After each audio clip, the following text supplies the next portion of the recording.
زندگی شمع کی صورت ہو خدایا میری، ہو میرے دم سے یوں ہی میرے وطن کی زینت، جس طرح پھول سے ہوتی ہے چمن کی زینت، زندگی ہو میری پروان کی صورت یا رب، علم کی شمع سے ہو مجھ کو محبت یا رب، میرے اللہ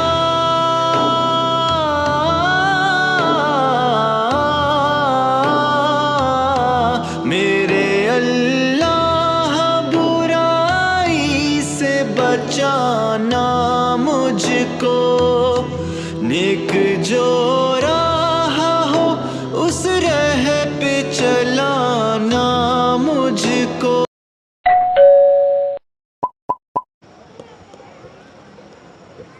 السلام علیکم ورحمۃ اللہ وبرکاتہ۔ آپ سبھی، سب سے پہلے تو میں حافظ صاحب کا پرووائڈ کرنے کے لیے، اور یہاں ہم آپ سب حضرات کے سامنے ایک چھوٹا سا پلے پیش کریں گے۔ اگر کوئی غلطی ہو گئی ہو تو مجھے معاف کرنا۔ اینڈ آپ سبھی کا حافظ صاحب بہت بہت شکریہ آپ کا۔ شکریہ بیٹا آپ کا بھی کہ آپ یہاں تیاری کر کے آئیں، ماشاءاللہ۔ جی شکریہ۔ اب بھی مجھے نماز پڑھنی ہے لیکن مجھے وضو کرنا نہیں آتا، کیا میں بنا وضو کے نماز پڑھ سکتی ہوں؟ نہیں، وضو کرنا فرض ہے اور بنا وضو کے نماز نہیں ہوتی۔ تو اب میں کیا کروں؟ آئیے میں آپ کو سکھاتی ہوں کہ وضو کیسے کرتے ہیں۔ جی۔ سب سے پہلے کسی پاک صاف اور اونچی جگہ پر قبلے کی طرف منہ کر کے بیٹھ جائیے۔ اب بھی کسی وجہ سے میں قبلے کی طرف منہ نہ کر سکوں تو؟ اگر کسی وجہ سے قبلے کی طرف منہ نہ کر سکو تو کوئی نقصان نہیں ہے۔ جی۔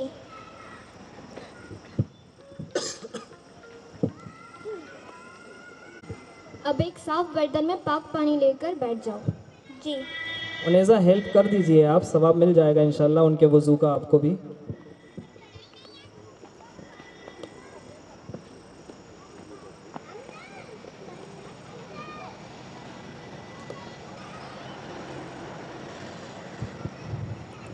اب انیزا مائک پکڑ لیجئے، مائک۔ اور پری بیٹا گھبرائیے مت، عابدہ ٹیک اٹ ایزی، ہم سب کو بھی یہاں پہ وضو کرنا نہیں آتا، آپ سے سیکھیں گے آج۔ سب سے پہلے اپنے دونوں ہاتھ کے آستینوں کو کوہنیوں سے اوپر تک چڑھا لو۔ اب بسم اللہ پڑھ کے وضو کی دعا پڑھو۔ بسم اللہ الرحمن الرحیم۔ بسم اللہ العظیم بسم اللہ العظیم والحمد للہ والحمد للہ علی دین الاسلام۔ علی دین الاسلام۔ اب سب سے پہلے اپنے دونوں ہاتھ گھٹوں سمیت دھو لو، پہلے دایاں اور پھر بایاں ہاتھ۔ اب بھی گھٹے کیا ہوتے ہیں؟ جہاں پر آپ کے ہاتھ کا پنجہ ختم ہوتا ہے اسے گھٹے کہتے ہیں۔ جی بولیے۔ اب 3 مرتبہ کلی کرو۔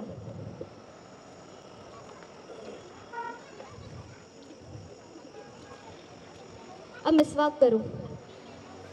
اب بھی میرے پاس مسواک نہیں ہے۔ اگر مسواک نہ ہو تو اپنی انگلی سے دانت مل لو۔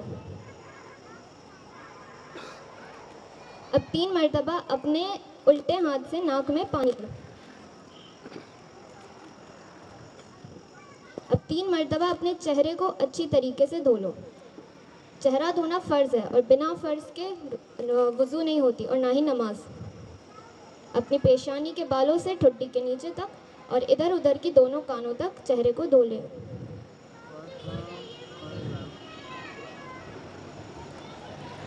اب 3 مرتبہ اپنے دونوں ہاتھ کوہنیوں سمیت دھو لو، پہلے دایاں اور پھر بایاں ہاتھ۔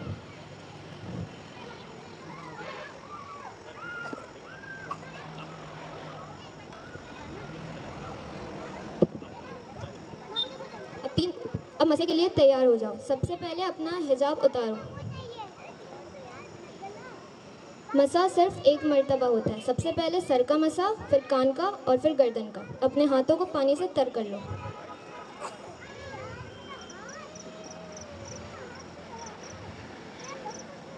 اب اپنے پیر ٹکنوں سمیت دھو لو۔